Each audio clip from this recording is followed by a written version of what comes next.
Hey, Waylon here. Back for another hike. Today, Burnt Mountain. You can see the trail sign right behind me, Burnt Mountain Trail. If you watched the previous video, Cranberry Peak, this hike is very similar in elevation, distance, difficulty level to that one. 3,600 feet, about a 5.6 mile round trip. And the trailhead here is accessed via the Sugarloaf Access Road. You drive up that little bit and you'll take a left onto Mountainside Road, and that'll take you by the Sugarloaf Inn, the fitness center, and then you'll keep going up a windy little hill and a left-hand turn called Bigelow Mountain Road. You turn down that. Now, before you get to Bigelow Mountain Road, the road right before it is called Burnt Mountain Road. Okay, and you're gonna think, oh, that must be it, but it's not. The next one, Bigelow Mountain Road, is the road you want. Take a left down that, and it is a driveway for condo owners. So as you drive in there, you'll be flanked on both sides by condos, and at the end of the driveway, you're gonna see signs that say "Don't park here," private parking. You'll be towed, etc. So please respect the wishes of the condo owners. And there's been a little road made, and you'll see it drive right through. If you don't think more hikers will be coming on the day you're there, you can just park right there.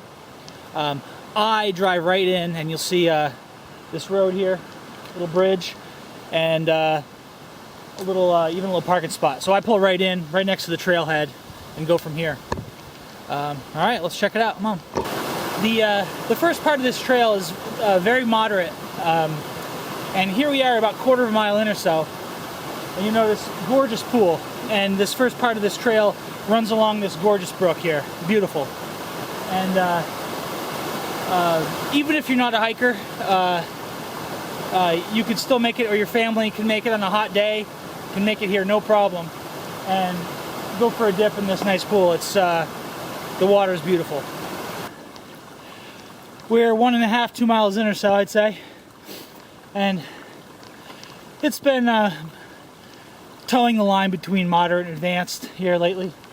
But at this point, as you can see, it starts getting hairy right here. It starts getting pretty steep. Here, I'll show you.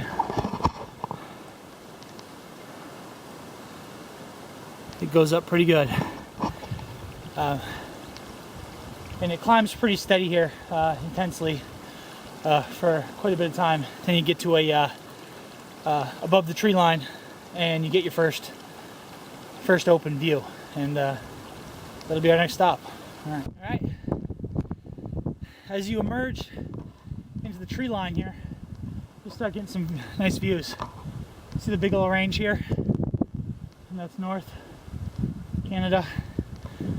Sugarloaf right there. Maine's second tallest mountain, and a lot of people, the first time they hike this trail, they get to this point and they're like, oh, we made it to the top. Nope, that's the top. So we got some work ahead of us, but a cool little boulder scramble here at the end. It makes for a cool approach to the summit. See you there. Blue blazes, by the way, on this trail, I forgot to mention. And when you get towards the top, it's very easy to lose this trail. So keep your eyes out for these on the rocks, the blue blazes on the rocks. And also, hikers that have come before us have made these little piles of rocks. And that's to mark a trail and to help make it easier for hikers to see where they're going. Because as you can see, this is a rock field here, boulder field, and there's really no clear trail marked out besides these markers, so very helpful. Keep your eye on these piles here. They'll lead you to the top. We are coming right to the summit now.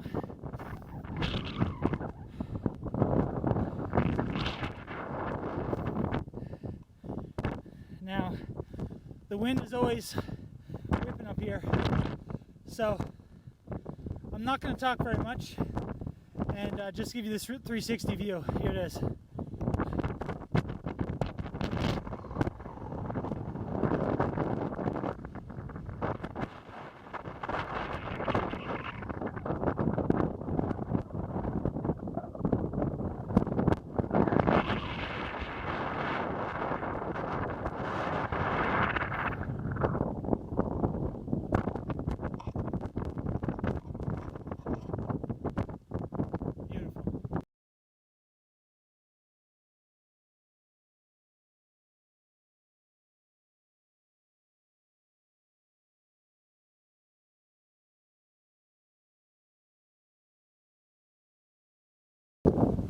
Just south of the summit now.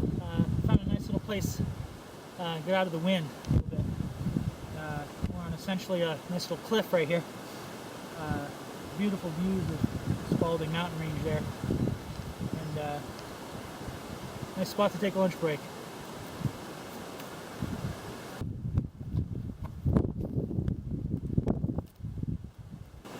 Alright, we're descending now. And I thought it'd be a good time for a shameless plug. I hope you enjoyed the photos from the top.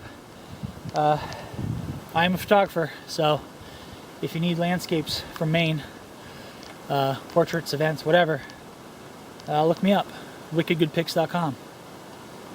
Alright, see you at the bottom. Alright, just came off Burnt Mountain. Great hike. One of my favorite hikes, actually, for many reasons. For one, the hiking time to vista ratio is very good. The views from up there are some of the best around. And not only at the summit, but along the way. As you approach the summit, on either side, you always have tremendous views, and there's a couple lookout spots beyond that too. So as far as the view, top notch.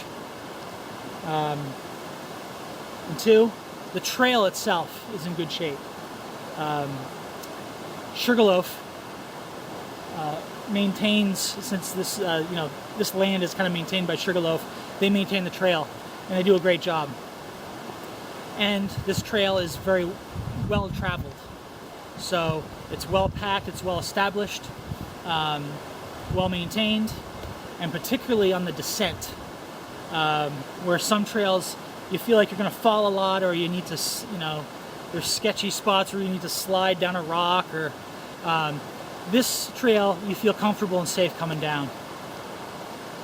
So a rating, I'd say solid 8 hiking boots. Like I said, one of my favorites. And if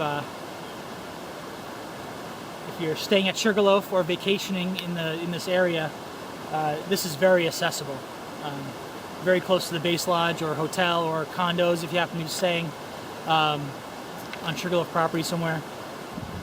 And it's it's doable in a few hours, 2 to 3 hours. You can definitely get this done. Just under 6 miles, 3,600 feet. Great trail, great views, great mountain. Okay, Burnt Mountain, check it out. See you next hike.